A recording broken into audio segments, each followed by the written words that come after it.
2000ஆம் ஆண்டு சேது படத்தின் மூலம் தமிழ் சினிமாவில் இயக்குநராக அறிமுகமானவர் பாலா. பாலு மகேந்திராவின் பட்டறையிலிருந்து வந்த பாலா யதார்த்த சினிமாக்களின் பிதாமகன் என்றே ரசிகர்களால் புகழப்பட்டு வருகிறார். சேது, நந்தா, பிதாமகன், நான் கடவுள், அவன் இவன், தாரை தப்பட்டை, நாச்சியார் உள்ளிட்ட 10க்கும் குறைவான படங்களையே இயக்கி இருந்தாலும் தென்னிந்திய திரையுலகின் முன்னணி இயக்குநர்களின் பட்டியலில் தனித்துவமிக்கவராக வலம் வருகிறார் பாலா. பாலாவின் 25 ஆண்டுகால திரையுலக வாழ்க்கையை பாராட்டும் வகையில் அவருக்கு சென்னையில் டிசம்பர் 18ஆம் தேதியன்று விழா எடுக்கப்பட்டது. மேலும் தற்போது பாலா இயக்கத்தில் உருவான வணங்கான் படத்தின் இசை வெளியீட்டு விழாவும் இணைந்து நடத்தப்பட்டது. இதில் நடிகர்கள் சூர்யா, சிவகார்த்திகேயன், இயக்குனர் மணிரத்னம் உள்ளிட்ட திரைப்பிரபலங்கள் பங்கேற்றனர்.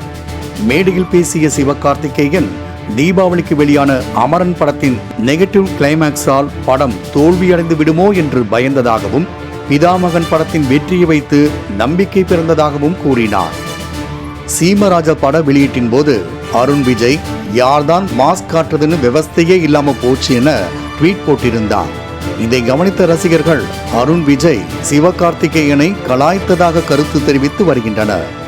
இந்த சர்ச்சையை இருவரும் மறுத்த நிலையில் தற்போது அருண் விஜய் பட விழாவினில் சிவகார்த்திகேயன் பங்கேற்று சர்ச்சைகளுக்கு முற்றுப்புள்ளி வைத்துள்ளார். இதில் சூர்யா பேசும்போது சேது படத்தின் தாக்கம் 100 நாட்களுக்கு மேல் இருந்ததாக கூறினார்.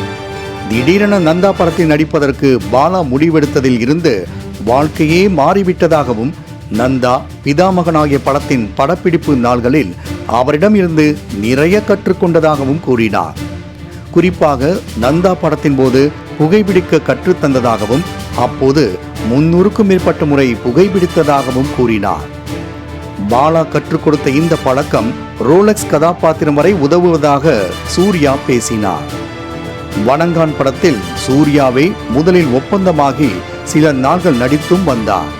ஆனால் பாலாவுடன் திடீரென மோதல் வெடித்ததாகவும், படப்பிடிப்பில் இருந்து கோபமாக கிளம்பியவர் வணங்கானுக்கு குட் பை சொன்னதாகவும் தகவல்கள் வெளியாகின.